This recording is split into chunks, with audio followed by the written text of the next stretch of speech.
Es un conjunto de personas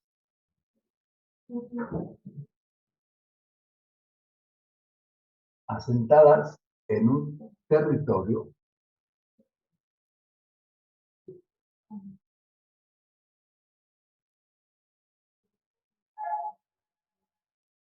ámbito territorial, con una forma de gobierno. El ideal de gobierno es la democracia y un orden jurídico, que es la ley. Entonces, cuando hablamos de qué es un Estado, ya sabemos que nos estamos refiriendo solo única y exclusivamente al aspecto jurídico. Aunque nosotros se escuchan nombres raros, por ejemplo, democracia, ustedes originalmente pensaban que democracia era solo ir a votar. No, el término del concepto de democracia es más amplio. Es un concepto ideal, es un concepto aspiracional, aunque la palabrita ahorita está tachada, anda de moda, no le hagan caso a eso. Lo cierto es que es un concepto aspiracional porque se aspira por la sociedad a llegar a un estatus de igualdad de condiciones para todos, de mejoramiento de condiciones para todos. Preferimos un Estado democrático a un Estado monárquico. Monarcas ya no queremos. En la historia de México tuvimos, hemos tenido e incluso hemos traído del extranjero.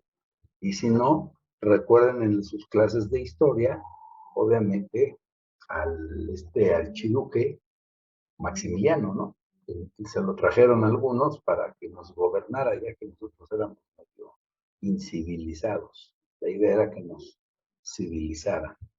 Claro que no queremos regresar a esas épocas. Por eso, la forma de gobierno es la democracia. ¿Y qué es la democracia desde un punto de vista? Espérenme un segundo.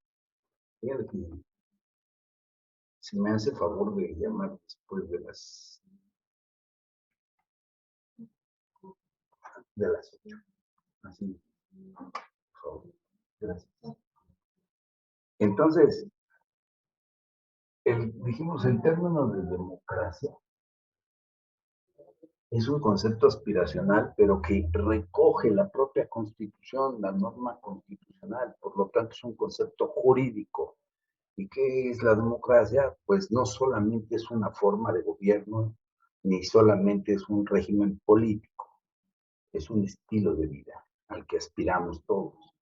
Claro, no queremos que haya pobres, no queremos que haya desigualdad, no queremos, sí, no queremos muchas cosas, pero la realidad es que una cosa es lo que pensamos y que deseamos, y otra cosa es cómo nos comportamos en la vida real. El primer ejemplo de antidemócratas es cuando tiramos la basura y no la ponemos en su lugar, cuando nos pasamos un semáforo, cuando nos alcoholizamos en una universidad en donde debiéramos ir a estudiar y vamos a las fiestas a alcoholizarnos dentro de la propia universidad.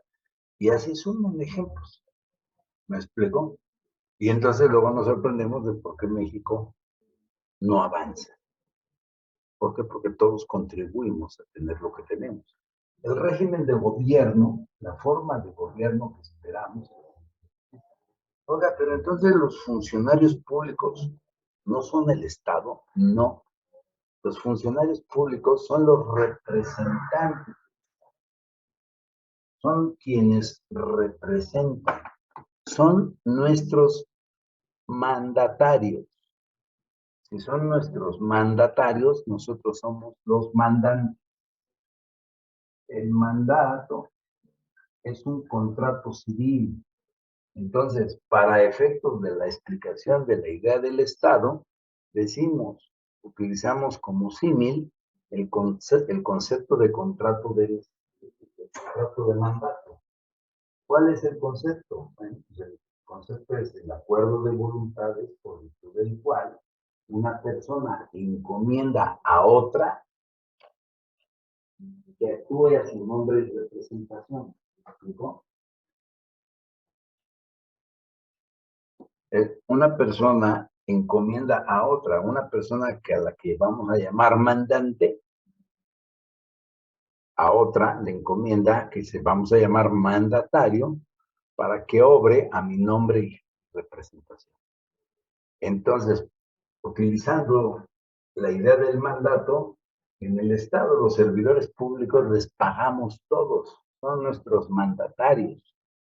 Sin embargo, en la vida política mexicana se ha dado un desmesurado poder político a los funcionarios. Y entonces en una época que creían que lo podían hacer todo, se creían casi reyes, lo cual pues, es una barbaridad.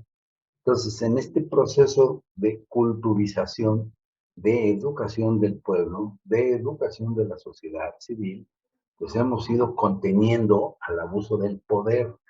Por eso lo que esperamos en una universidad pública y gratuita como es la nuestra, la Universidad Nacional Autónoma de México, le apostamos a la sensibilidad social, a la solidaridad, al aprendizaje libre y abierto, ¿sí? Libre de ideologías. Cada quien tiene derecho a pensar como se le pegue la gana. Oye, es que yo soy de ultraderecha, pues allá tú, ese es tu problema. Es que yo soy de ultraizquierda, pues allá tú, ese es tu problema. Cada quien elija, porque uno de los derechos fundamentales del ser humano, de acuerdo a los que recoge el artículo primero constitucional, establece el libre desarrollo de la personalidad. Tú puedes, como derecho humano, elegir tu forma de vida. Tienes el derecho de elegir tu plan de vida. Oiga, entonces puedo pensar en lo que yo quiera. Diosito, si crees en Dios, o la naturaleza, si eres un evolucionista o naturalista, te dieron las facultades del famoso libre albedrío. Puedes elegir la ruta que quieras. Entonces, cuando se ataca a la universidad para querernos imponer ideologías, todos los universitarios tenemos que salir. Momento, a mí nadie me va a condicionar, ni de un lado ni del otro. Yo no soy ni azul, verde ni colorado. Yo soy un ciudadano pensante que utilizo la razón, la cultura y el conocimiento para el ejercicio de mis derechos. Los demás son payasadas.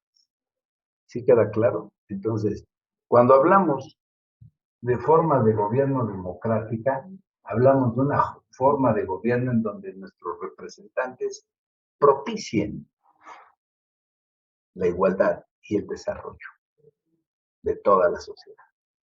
Cuando hablamos de un conjunto de población, pues es lo que nos identifica a todos.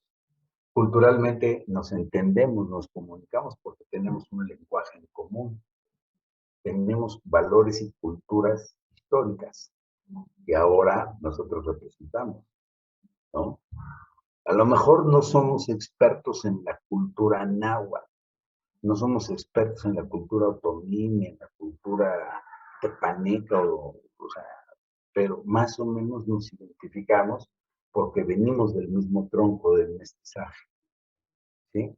Y en ese sentido, pues tenemos una cultura como población, una cultura que nos identifica como mexicanos. Por lo tanto, ven, la idea jurídica del Estado está recogida en la norma constitucional. E incluso, les recuerdo que también vimos, bueno, ¿y cuántos poderes tiene el Estado? Ustedes al principio me decían tres, así, ¿se acuerdan? Que hasta gritaban, no, sí, tres, ese profesor está loco. Y les dije, no, espérenme tantito, ¿no? Vean el artículo constitucional. ¿Cuál? Pues ahí está. Ya ahorita ya a estas alturas ya saben cuál. Nos dijo que hay un solo poder. Es el supremo poder de la federación. Y el supremo poder de la federación. Esta idea del supremo es un lenguaje anticuado. Si le quitan supremo, queda el poder de la federación, punto. Pero es un lenguaje que se ocupaba, supremo, se ocupaba en el siglo XIX, es lenguaje decimonónico relacionado a esa época. Entonces, el supremo poder de la federación sí se dividió por virtud del principio de división de poderes en poder ejecutivo, poder legislativo y poder judicial, ¿se acuerdan? Y también dijimos, bueno, ¿y cuáles son las funciones formales de cada uno de los poderes? Y el poder ejecutivo administra a la cosa pública, es el administrador, se identifica con ustedes. Ustedes quieren llegar después de estos breves 8 semestres a ser licenciados en administración de empresas, porque quieren administrar los recursos de las empresas. Pues el Poder Ejecutivo a nivel estatal hace eso, administra los recursos. ¿De quién? De todos los mexicanos. ¿Por qué? Pues porque ellos colectan nuestros impuestos y los tienen que administrar y dirigir a las causas públicas. Alumbrado, elaboración de mínimos indispensables de seguridad, de parques, construcción de obra pública, etcétera, ¿no? Todo lo que se les ocurra. Y en ese sentido, administra. ¿Qué hace el Poder Legislativo? Crea la ley, crea la ley. ¿Y qué hace el Poder Judicial?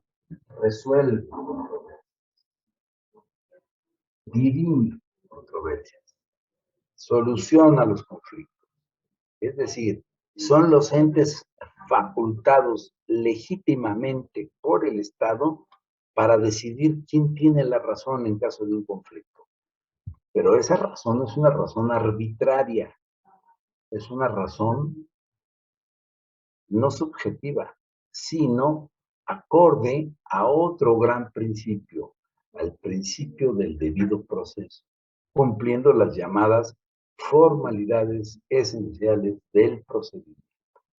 ¿Sí les queda claro, compañeros? ¿Sí me siguen o me regreso? Sí, Sí, sí, profe. profe. Entonces, son las facultades formales, porque ya sabemos que hay otras facultades materiales. En este ánimo de equilibrar la fuerza de los poderes, se crea por mandato de la ley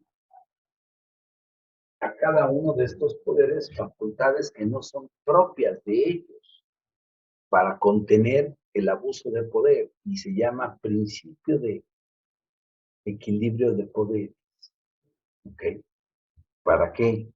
Para que no haya abuso de poder. Fíjense, por eso son fantásticos los librepensadores de la, de la etapa prerevolucionaria francesa.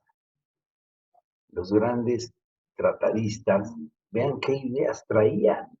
Ellos no tenían internet, no tenían telefonía, eran gente pensante, estudiosa, ¿me explico? Y gracias a su desarrollo intelectual fueron creando, más bien crearon, no fueron, crearon la idea del Estado moderno. Oiga, pero eso ya es todo, eso ya nos convierte en una sociedad democrática, no, esperen. Les dije que la democracia es un concepto aspiracional. Se aspira a que seamos una sociedad democrática, pero no lo somos. Hay muchas desigualdades. ¿Me explico? Tantas desigualdades hay que a veces los que ejercen, detentan el poder político, ¿sí?, abusivamente, digamos, populísticamente hablando, les dan a los que menos tienen para ganar sus adeptos, en lugar de resolver estructuralmente los problemas. Y por eso, bueno, pues, se dan anomalías en el proceso del desarrollo social. Y entonces tenemos una idea del Estado, pero no es una idea del Estado acabada. Cuando decimos, oiga, tenemos un Estado de Derecho, sí, el Estado de Derecho es bueno, porque hablamos de un país de leyes, pero no es suficiente. Necesitamos un Estado social y democrático de derecho que cumpla con estos requisitos, con estos objetivos. Lograr equilibrar los desequilibrios, lograr mejorar las carencias de la sociedad. Y entonces, ¿cómo fortalecemos? Bueno, la idea de fortalecer a la vida democrática es apuntalando a la democracia, y entonces decimos que un Estado es democrático o es más o menos democrático si se reconoce tres grandes pilares jurídicos, ideas jurídicas. Uno, la rendición de cuentas de todos los servidores públicos, porque corrupción ha habido históricamente, siempre ha habido, lamentable y tristemente. ¿Por qué? Pues porque buscar atajos siempre es más fácil que resolver las problemáticas sociales por la línea correcta. Tristemente México sigue viviendo en el atraso. Mucho tiene que ver el tema de la corrupción. Pero entonces, si le exigimos y creamos todo un sistema de rendición de cuentas, pues estamos ganando un paso adelante. Pero si además creamos un sistema de transparencia, ¿qué haces con los recursos públicos? Porque es tanto el dinero que se recibe, que se recauda, que tenemos que tener cuidado en qué lo gastas, para qué lo gastas, para que no alimentes a los corruptos. Por eso, cuando salgas, dime con cuánto entraste y con cuánto te vas, porque resulta que México es un país en donde históricamente cada 6 años muchos funcionarios son nuevos millonarios. ¿De dónde se llevaron ese dinero? Del erario público. Por eso el sistema del régimen de rendición de cuentas está ligado al sistema de transparencia. Que nos informen cuánto gastaste en el famoso Tren Maya, pero cuánto ibas a gastar también en el aeropuerto internacional que se canceló, pero cuánto en la construcción del ferrocarril que estabas creando para México-Toluca, cuánto estabas gastando, en fin, que nos digan todo, porque los gobernados tenemos derecho a estar informados. En eso consiste el sistema de transparencia y el sistema de rendición de cuentas. Y conste que no estoy hablando de ideologías políticas, estoy hablando precisamente de un marco jurídico de respeto a la democracia del Estado. ¿Me explico? Pero por supuesto y principalmente el sistema de protección a los derechos. El sistema de protección a los derechos humanos es todo un mundo de información. ¿Qué son los derechos? Cuando ustedes comenzaron este curso de derecho, en mi concepto no tenían una idea clara de los tipos de derechos que tenían. Por eso les dije, en este curso ustedes van a aprender cosas de cuestiones legales que les va a servir para algo muy importante que ustedes van a hacer en su vida profesional. ¿Qué es lo que eso muy importante que van a hacer en su vida profesional? Es la toma de decisiones. La toma de decisiones en pro de la empresa que represente, ya sea propia, ya sea ajena, porque van a administrar, ¿sí?, patrimonios de terceros y sus decisiones deben de estar apegadas a la ley, al mundo jurídico. No pueden tomar decisiones que rebasen o vayan al margen de la ley, porque ahora ustedes saben en qué consiste el principio de legalidad. ¿En qué consiste el principio de legalidad? En eso, exigirle a la autoridad que cumpla con aquello que estrictamente la ley le faculta. Es decir, si se sale tantito, ni tantito. Si hace algo muy parecido a lo legal, tampoco. Si es muy parecido, no es legal. ¿Sí me explicó? Y en ese sentido, vean ustedes cómo ya traen un mundo de información nutrida a partir de la idea del Estado. Por eso cuando decimos, ¿qué es el derecho público? Las relaciones de comunicación entre el Estado y los gobernados, o a la inversa, de gobernados para con el Estado, pasa por ¿de qué Estado hablamos? Del Estado jurídico de las cosas. ¿Me explico? El Estado, desde lo jurídico. La población asentada en un territorio con una forma de gobierno y un orden jurídico. ¿Y quién representa al Estado? Los poderes constituidos. poder ejecutivo, legislativo y judicial, que derivan del supremo poder de la federación. ¿Y quién creó el supremo poder de la federación? La norma constitucional. Claro, cuándo surgió, cómo surgió, de dónde viene, eso ya se estudia en el mundo del derecho constitucional. Para efectos de este curso, es suficiente que lo tengan así. ¿Ok? Pero no solamente vimos esto, vimos muchas otras cosas. Hasta donde yo me acuerdo, de pronto alguien se hizo la pregunta, bueno, ¿y de dónde surgen las normas jurídicas? ¿Se acuerdan? Y dijimos, pues vamos a hacer un símil entre del lugar donde brota el agua, ¿no? ¿Cómo se llama eso? Fuente. Y entonces dijimos, ¿cuáles son las fuentes jurídicas? Y dijimos, bueno, pues tenemos tres tipos de fuentes. Las fuentes reales o materiales, las fuentes históricas y las fuentes formales.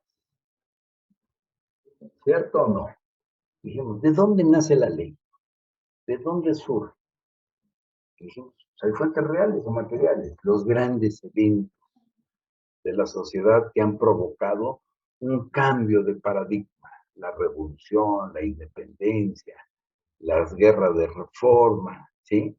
Todo eso ha impactado en el tipo de, de, de, de lucha. Actualmente, el régimen de gobierno que está prevaleciendo en el país es gobernado por una llamada izquierda, ideológicamente hablando, y está imponiendo sus propias normas. Por eso el debate, el gran debate, no tiene la mayoría absoluta, sí la tiene, ¿sí me explicó? Porque está impregnando de su ideología al mundo de lo jurídico. Si está bien o está mal, eso ustedes cada quien decida, por eso yo no me encargo de eso. ¿Sí? Cada quien resuelva eso. Pero vean ustedes cómo es una lucha. Esa lucha también ya se dio en otras épocas. Y entonces se impusieron leyes. Hubo una constitución que se llamó la Constitución Conservadora, pero luego vino una famosa constitución liberal, la Constitución del 1857. Y luego vino la revolución y se aprobó esa constitución y llegó la constitución de 1917 como consecuencia de la lucha armada de 1910-1920. ¿Eh? Es decir, ¿de dónde nacen las normas jurídicas? Pues hay fuentes materiales que nos lo recuerdan, reales o materiales. Fuentes históricas, los monumentos, los documentos, ahí están, en alguna época tuvieron vigencia. Por ejemplo, la Constitución de Apatzingán, una constitución que surge de un movimiento, del movimiento independentista de 1810. Surge en 1814 la Constitución de Apatzingán, pretendiendo recoger aquellos famosos sentimientos de la nación de José María Morelos, etcétera. Son documentos históricos y los que interesan al mundo de lo jurídico son las fuentes formales. ¿De dónde? ¿Cuáles son para empezar? ¿No? Pues dijimos que es la costumbre, ¿sí? Que es la jurisprudencia. Dijimos que es, además de la costumbre y la jurisprudencia, la doctrina, la legislación, pero también, obviamente, la fuente formal por excelencia, el proceso legislativo.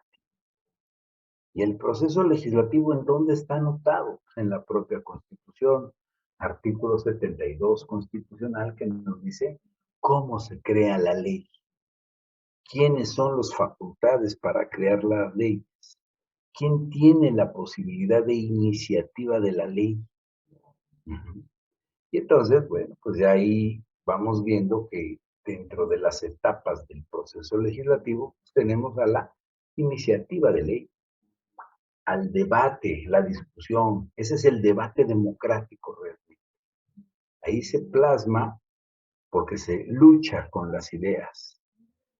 queremos que paguen más impuestos, no, queremos libertad, que queremos que las mujeres decidan sobre su cuerpo, que ya no se penalice el aborto, etcétera, etcétera, etcétera. Espérenme un segundo, ¿no? Por favor. ¿Qué pasó? Bueno, sí.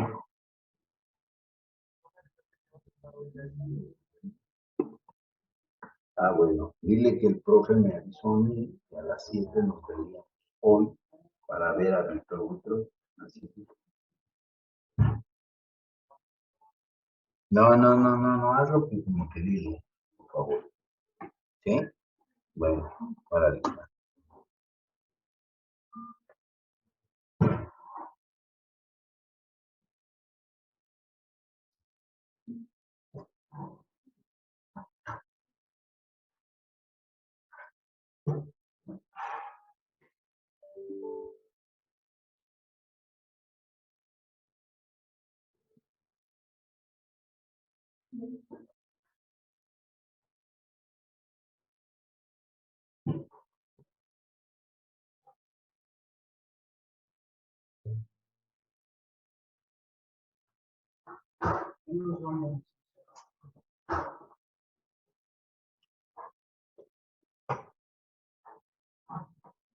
Ya, que les vaya bien.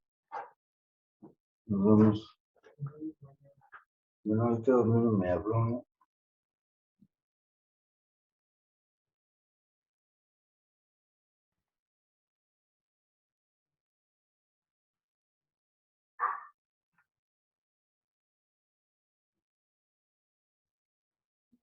Que te vaya muy bien. Bye, gracias. Perdón, jóvenes, ¿me siguen escuchando o ya se me fueron, ya se durmieron? No, Espérenme, profe, Lo sí la seguimos escuchamos. escuchando, profe. ya llegamos de nuevo. Alma Mora. Oye, esa Alma Mora sí es del grupo. Yo nunca la había visto. Sí. Alma Mora, a ver, manifiéstate. Maestra, Parece. soy del grupo. Ya, ¿Dónde está Alma Mora? aquí ya. ¿Sigues viviendo aquí o no? Sí, maestra, aquí estoy. Alma Mora. Aquí estoy, profe. Alma Mora. Pues ahora Aquí está estoy. Alma Mora. ¿No le escucha, profe? Ya le contestó 2 veces.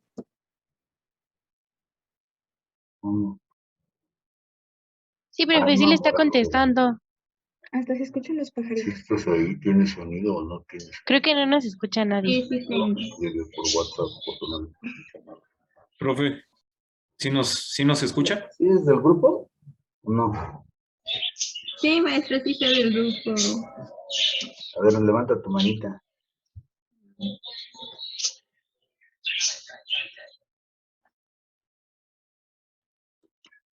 No nos escucha, creo. Pues yo no he tocado nada. ¿Sí me venían oyendo o ni me estaban escuchando? Yo hablé y hablé. A ver, Profe, ¿sí nos escucha? Usted sí lo estamos escuchando. Usted no. Hola. Profe, Hola. Hola, profe. ¿Qué pasó? ¿Se fueron? ¿ya No, nos escucha, profe? usted dejó de escucharnos, profe. Tengo media hora hablando. Ya les dije, fíjense qué bueno que no me escucharon porque les dije que todos tienen ya aprobación de 10, pero no. Pero no, No, profe, nosotros sí lo Profe, sí lo escuchamos. Sí lo escuchamos. Nosotros sí la escuchamos, Le estábamos así que respondiendo, no lo profe. oyeron, sí lo escucharon eso. ¿No, verdad? sí la escuchamos. No, eso no digo. Ya Alma Mora ni me escuchaba, es la prueba fehaciente. Yo sí lo Sí, escuché, hasta le maestra. contestó, Usted no me profe. escucha. Lástima, Margarito, para la siguiente, entonces ya veremos. Pero presten atención, ¿eh? Cuando yo les diga, luego contesten, porque la prueba fue que Alma me contestaba.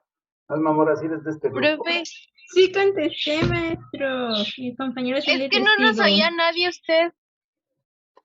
Es raro, pues yo les dije, todos ya tienen aprobación de 10 y ya vamos a olvidar el examen y nadie contestó.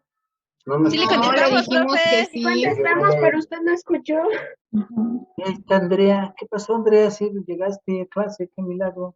Y aquí estaba desde el principio. ¿Sí estabas? Oye, tampoco andes echando perros ahí. Pobrecito perrito. ¿Eh? Bueno, a ver, vamos a seguir. ¿Sí me copian? ¿Ya me escuchan bien? Sí, Levanten la profe. mano derecha. Sí, sí lo escuchamos bien. Levanten la mano derecha. Ah, entonces me escuchan. Ya estoy viendo. ¿Qué más estábamos hablando? Ya hasta se me fue el avión. ¿Qué estábamos hablando? Ah, sí, del proceso formal. El proceso formal es la iniciativa, el debate, como es el verdadero ejercicio democrático, decía yo, es la lucha de las ideas, a tal grado que en algún momento determinado un gran maestro del derecho constitucionalista clásico dijo, oh, güey, esta fue la llamada que me echó todo perder. Bueno, espérame, que estoy reprobando alumnos y tú me interrumpes. ¿Qué pasó? Cuéntame, ¿qué pasó? Sí.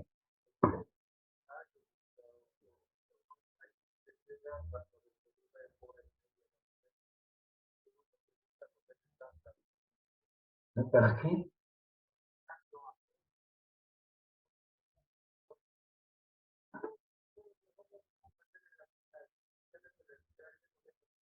Sí, sí, sí, así díganle ya, vénganse, regresen, que tienen mucho trabajo. Sí, está bien, para que me ayuden en la lista de reprobados. Órale, ya, vaya, Dios. Aquí nos dan lata de veras. No dejan aquí castigar alumnos. En fin, ¿en qué vamos? Ah, sí, el debate. Dije que hay un gran autor que se llama Fernando Lasalle y dijo, ¿qué es una constitución? ¿La constitución es ese librito que contiene artículos? No, eso no es la constitución. Una constitución es la lucha de los factores reales de poder. Porque precisamente los diputados, los senadores, es decir, los legisladores, representan a muchas ideologías. ¿Sí? ¿Quién es el autor que plasma la vida real en lo jurídico? Fernando Lasalle. Y en ese librito que elabora, es un librito muy breve que parece la Constitución, muy chiquito, dice, ¿qué es una Constitución? Y nos contesta, él mismo se contesta y dice, es la suma de los factores reales de poder. Porque en el debate parlamentario, en el debate de la iniciativa de leyes, esa es la pugna entre una ideología con otra y se debate. Ese es el verdadero pleno ejercicio democrático, la lucha de las ideas. Claro, hemos visto escenas y a nadie escapa a eso, en donde luego se pierden las ideas, se pierden los actores políticos y hasta se agreden físicamente. Esa es una torpeza. Cuando ya la razón, la racionalidad se pierde, surge la violencia. Entonces es evidente que eso no se busca. Yo quiero legisladores inteligentes. Si no fueron a una universidad, ni modo, pero sí los quiero inteligentes. No quiero vengadores anónimos, ni golpeadores, ni quiero brutos ahí ejerciendo violencia. ¿Me explico? De eso se trata la vida democrática y el debate democrático en el seno de los legisladores, del poder legislativo. Iniciativa, debate, aprobación, promulgación, lo que ya vimos, ¿no? Publicación, la famosa facultad de veto. ¿Qué es la facultad de veto? Es la posibilidad que tiene el titular del Ejecutivo de rechazar la creación de la ley creada por los legisladores, lo cual es un ejercicio antidemocrático, pero se le da la facultad de veto en aquel famoso principio de equilibrio de poderes, como una facultad material al poder ejecutivo, contener al legislativo. Cuando eso ocurre, se evidencia una crisis política. ¿Por qué? Porque el titular de un poder está negándole al otro poder su capacidad de creación de la ley. Y por esa razón, en la vida real, eso trae consecuencias de otra naturaleza. ¿Sí me expliqué? Ahora bien, se publica la ley. ¿En dónde se publica? En el Diario Oficial de la Federación. Y luego, el tiempo que transcurre entre la publicación y la iniciación de la vigencia, ¿Cómo le llamamos a eso? Vacatio legis. Ok. ¿Qué pasó? Sí.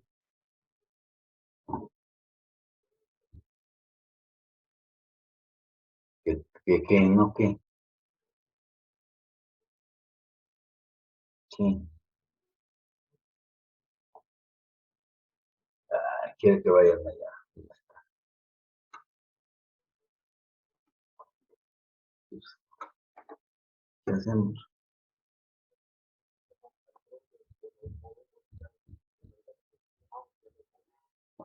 No, pues es que ya contactaron. Espérenme un segundo. Es que ya hicieron. ¿Cómo? Sí, claro. Pero pues ya está pidiendo que vaya. Quiere ejercer presión. Es que él me dijo que a las 7 iba a estar ahí con nosotros.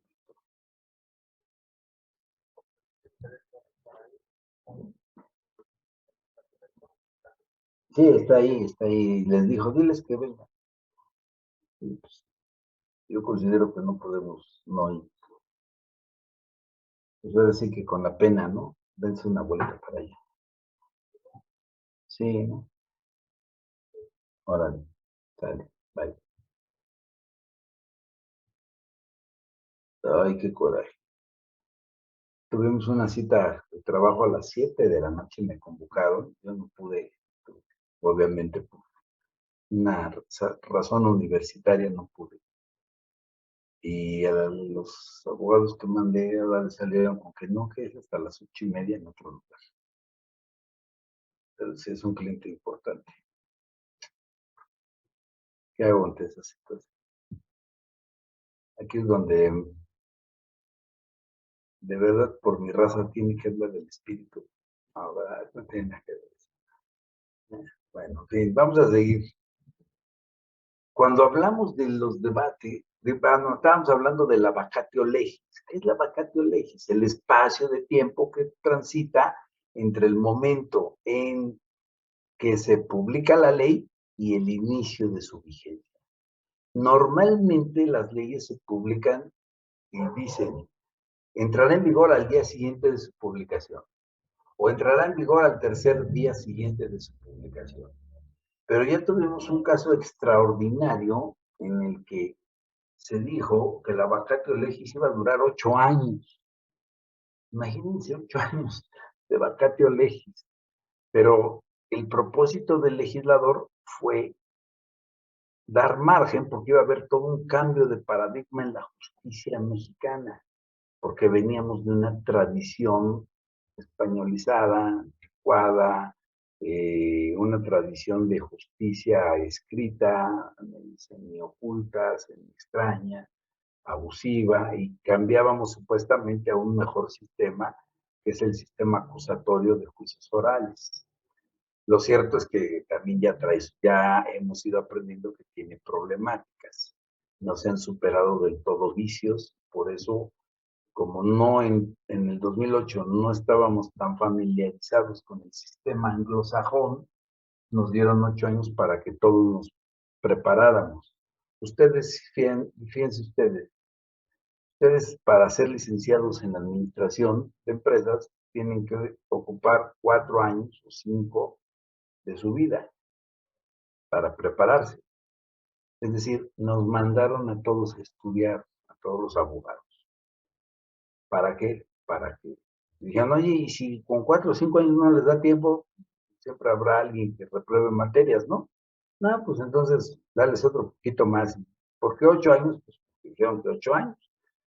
Y entonces una vacatio de 8 años. Pues les puedo decir que llegó el año 2016, es decir, que se cumplieron los 8 años, y a la fecha, incluso, es decir, pasados los 8 años, hay gente que no está preparada, capacitada para subirse a defender casos, causas o abogar por causas del sistema acusatorio de juicios orales. ¿Qué sucedió? Que no se aprovechó. Es como algunos que conozco, ¿no? Que entran a las facultades, se inscriben, por ejemplo, en la carrera de administración, no hablo de esta facultad, no de otra, llegan a derecho y pues, nomás no. Les pregunto uno, a ver, ¿qué vimos la clase pasada? Y sácatelas. ¿Mandé? No sé, a mí, yo, ¿de veras era conmigo? O sea, ¿qué es eso? Debemos ser estudiantes profesionales, ¿sí o no, Marcela Acuña? Esa Marcela Acuña me cae re bien porque se ve que está lista. Y no como otros que conozco que nada más andan agarrando así la cabeza así como para no cabecear, entonces pueden a golpear con la computadora, de tanto estar así cabeceando. Es hora de despertar. ¿Estamos? Entonces, vean ustedes, hemos visto muchas cosas, compañeros. Hasta aquí. ¿Hay dudas, comentarios, reclamos, injusticias que crean que deban hacer valer? Es el momento. Porque en la siguiente sesión ni chance les voy a dar, entramos directo al examen y adiós. Reprobado el 99.9%. Son, ándale, es como el ISOL, voy a ser como el ISOL. Solo protege el 99.9%. ¿Sí o no? Entonces, dudas, reclamos, comentarios, aclaraciones, es el momento. Arrojen las piedras. Y si no, callen para siempre. ¿Quién? Adelante, Alex. Sí, profe, yo tenía la pregunta, ¿en qué formato va a ser el examen? ¿Va a ser en la plataforma? No, ¿qué crees que no? No, esos, para empezar, a mí esos exámenes de confusión múltiple nunca me han gustado porque para mí como que son siempre tramposos. De algún modo, como estudiante, me caían mal esos porque se busca como elaboración de preguntas capciosas para que el alumno caiga. Yo no los quiero hacer caer en trampas.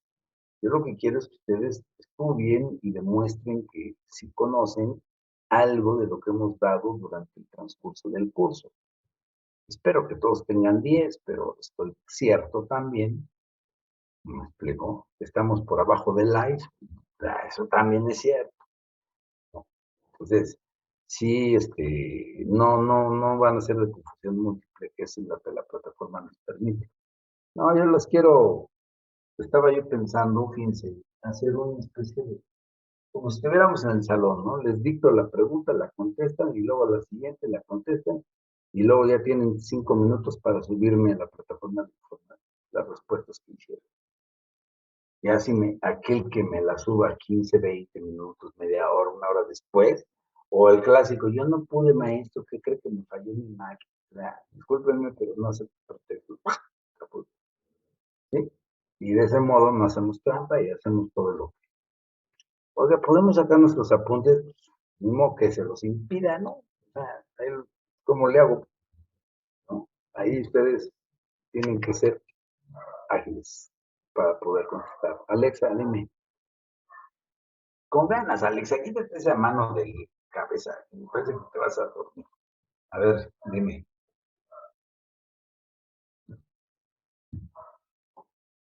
Alexa Lugo, sí, no te escucho.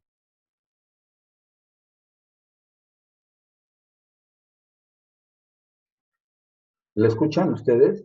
Yo no lo escucho. No, profe. No escucho. Ahora sí, no soy yo. No soy yo, eres tú. Como dijo la película. ¿Ya me oye, profe? Ya te va a ver, mira qué inteligente. Le comentaba que en la plataforma de Moodle también se pueden hacer preguntas abiertas. Oh, bueno, tenías que meter tu cuchara. No quiero usar la plataforma. Ah, es que como dijo que no quería hacer examen con preguntas capciosas, pues, Esa es otra cosa. Y dije, no me gustan esas preguntas. ok. No quiero ser un profesor nazi. ¿Qué más? ¿Qué otra cosa? De verdad que me pregunten de los temas, me preguntan, ay, ¿cómo me va a reprobar? No, eso no. Bueno, sí, otra, ¿qué temas vamos a ver en el examen? Andrea, contéstale, por favor, ¿sí? Contéstale. Todo lo que hemos visto desde el primer día hasta hoy. A ese, ¿no? Es que me ha faltado, ¿estás de acuerdo? Dulce, te escucho. Sí, de los atributos que tienen las personas físicas y morales, bueno, la empresa como tal tiene una personalidad jurídica ¿Cierto? y la clase anterior a esta, yo le había entendido que la personalidad jurídica se refiere a que la empresa se puede llamar como a los dueños se le pegue la gana y ser del giro que sea gusto de los dueños. Entonces, ¿sí es eso? Sí, o sea, en realidad el hecho de que tenga personalidad jurídica propia alude a que es un ente susceptible de tener derechos, pero también asumir obligaciones, y que es una entidad distinta a las personas físicas que la crearon. La personalidad jurídica a eso específicamente se refiere. Es un ente creado por el mundo del derecho, es una ficción jurídica creada por el mundo del derecho para facilitar las actividades grupales originalmente. Actualmente ya hay empresas que se pueden crear con una sola persona, que son las sociedades de acción simplificada. ¿Eh? Pero eso lo van a ver en derecho mercantil, ya más concreto. ¿Está bien? Sí, dime, ay, no, Sí, profe. dime, No me quedó muy claro, cérrale, por favor. No me quedó muy claro todavía la diferencia entre el domicilio fiscal y el social. Tengo escrita la diferencia, pero no sé si, bien, si hay una diferencia más contundente en que una sea para, mira, pues, a ver, voy a Hacienda tratar y el de otro. Sí. ser gráfico, ¿ok? Cuando una empresa se crea, es como si lográramos, en el caso de las personas físicas, un acta de nacimiento. Cuando se crea la persona jurídica, para que sea creada, se tiene que cumplir con una serie de normas jurídicas relativas a la constitución de la empresa. Por ejemplo, permisos de las autoridades. ¿Cuáles autoridades? Secretaría de Economía, Secretaría de Relaciones Exteriores, etcétera, ¿sí? Para que me den posibilidades de constituir. Ya teniendo el permiso, debo de ir ante un notario público, porque el notario público es un fedatario público, es la persona que tiene la facultad o la encomienda que le da el Estado para dar fe pública de los actos jurídicos. ¿Por qué debo creer que ese papel vale? Pues porque fue pasado ante un notario público. Este tiene fe pública. Lo que este dice es indiscutible.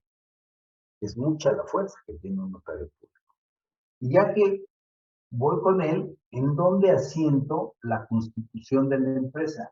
En un documento que se llama acta constitutiva. Esta acta es una escritura pública.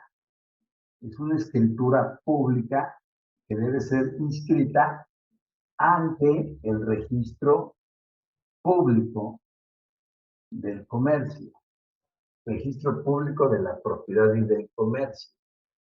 Se inscribe esta escritura, la número, por dar un ejemplo, ¿no? 5329, tirada la escritura pública por el notario número 20 de la Ciudad de México, y elabora un documento. Y este documento tiene la fuerza pública frente a terceros, pero no es suficiente.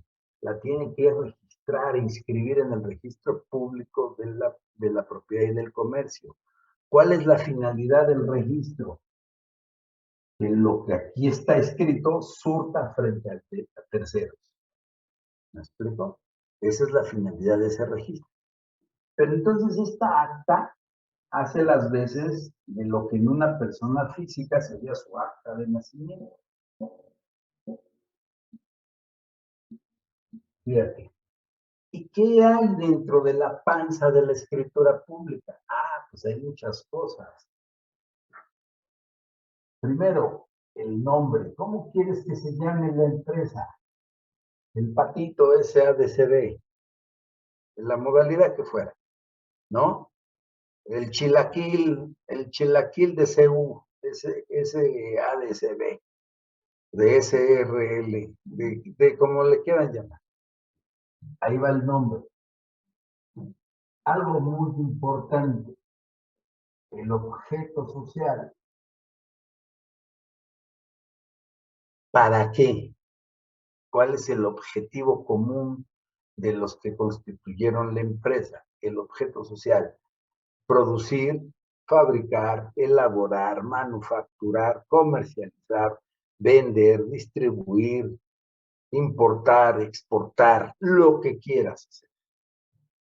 ¿De qué? De los productos que produce el patito SADCB. Ese es el objeto social. ¿Ok? El domicilio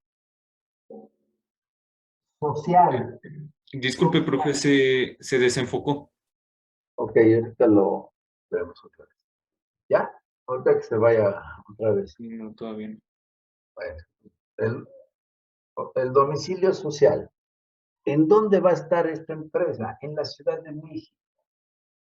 ¿Ya?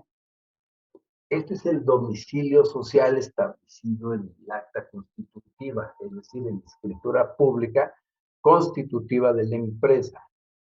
¿Ok? Ese es el domicilio social. ¿Quiénes son los socios? ¿Cuántas aportaciones? Todo esto se inscribe. Y entonces tú con este documento que te da el notario, vas ante el banco y abres una cuenta bancaria.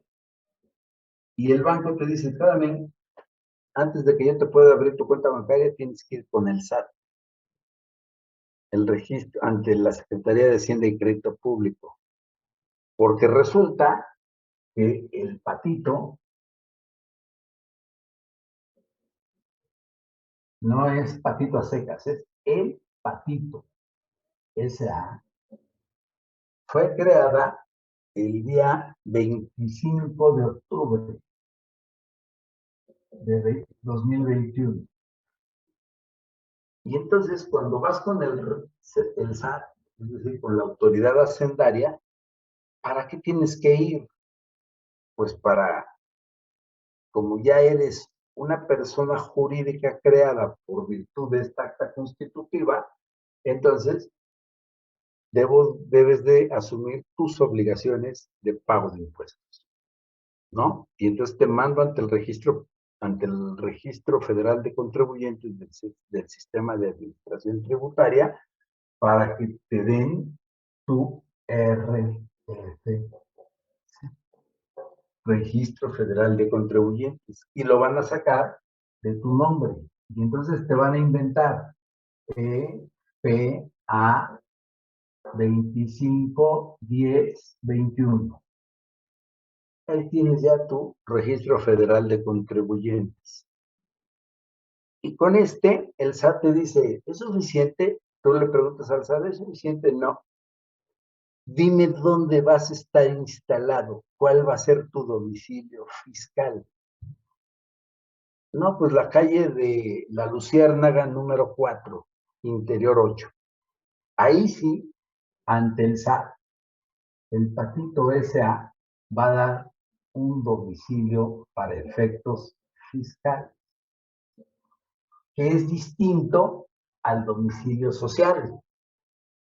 No sé si fui claro. El domicilio fiscal es un domicilio específico para que la autoridad hacendaria te friegue cuando no cumplas. ¿Ya entendiste? ¿Ya vieron cómo es Sí. diferente el domicilio social? Claro, tengo que meterme en toda esta explicación pues para tratar de ser lo más ejemplificado posible, ¿no? ¿Alguna duda? Andrea, despiértame. Ahora has estado muy Estoy callada. ¿Qué traes? despierta.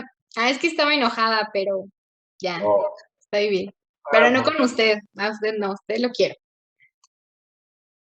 has de haber reprobado la famosísima clase examen de estadística, ¿cierto o no? No, saqué un 10esote. Ajá, cómo no. Bueno, a ver, entonces, ¿queda clara la diferencia entre el domicilio social con el domicilio fiscal? Aquí no Sí, cabe una profe. comparación para decir cuál es más importante, ¿no? Los dos tienen una función distinta. ¿sí? ¿Qué es lo que se recomienda? Como el domicilio social va a estar enmarcado dentro de la acta constitutiva, es decir, en la escritura pública, no pongo la luciérnaga número 4, ¿no? Interior 8, ¿no? Porque si mañana me cambio de oficinas y me voy a la Narvarte, pues entonces tendría que modificar mi escritura y me va a cobrar el notario. Entonces pongo la Ciudad de México. Y está bien, no pasa absolutamente nada. Pero cuando vaya ante el SAT, sí me van a pedir dónde te localizo. Y si no me das un domicilio o me engañas, incurres hasta en responsabilidad. Porque la hacienda, pues, digo, el cobro de los impuestos nunca ha sido agradable. Yo no sé si ustedes todavía ya paguen impuestos, pero a mí cada vez que me llegan la exigencia de pago, créanme, contento no me pongo, ¿eh?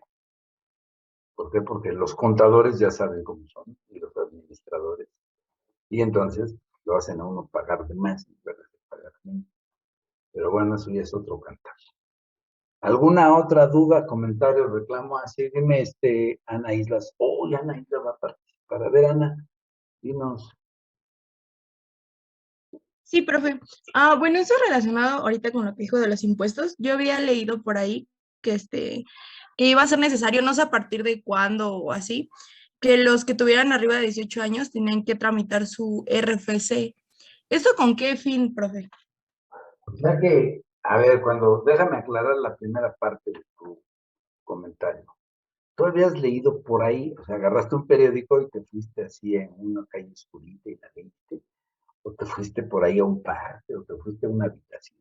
Por ahí te enteraste a través de un periódico. ¿O quisiste decir que leíste en algún medio de comunicación? Bueno, sí, leí en algún medio de comunicación, profe, perdón. Eso, mi querida licenciada. Ustedes ya son Ok. licenciadas. Tienen que ser más claros en sus exposiciones.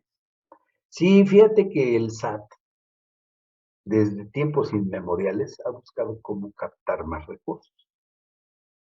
¿Cuál es la finalidad de que ahora todos los jóvenes, como ustedes sabrán, de 18, en 18 en punto, de inmediato tengan un registro federal de contribuyentes? ¿Por qué crees que lo hagan?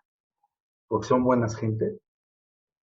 ¿Porque quieren tener bien documentada la población y darles muchos derechos? ¿O para que mañana no te hagas, si ganas, te tenga yo registrado y pagues? Toma chocolate y paga lo que debes. Pues es evidente que lo que quieren es tener el control de los sujetos obligados a pagar impuestos. ¿Está mal?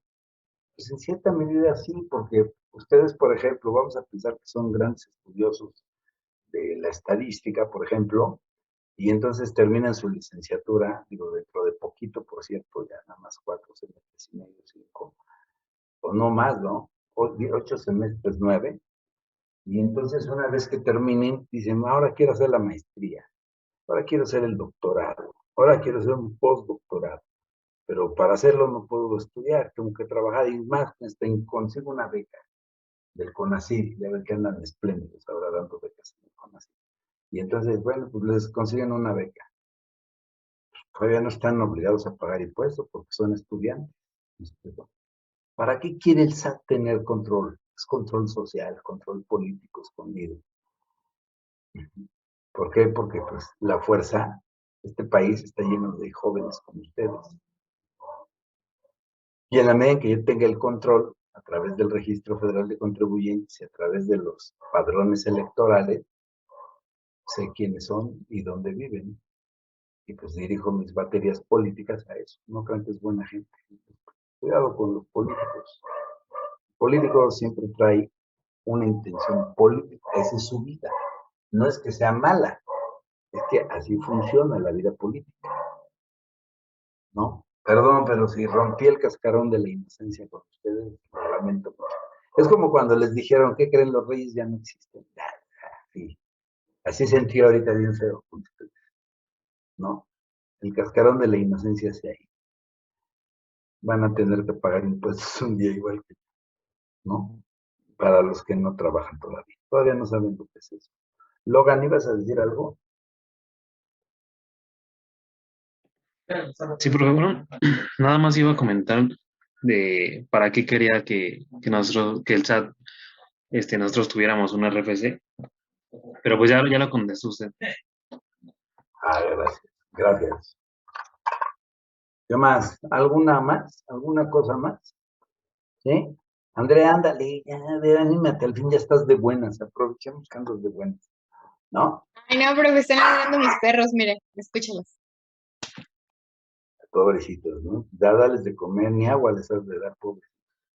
Bueno, ok.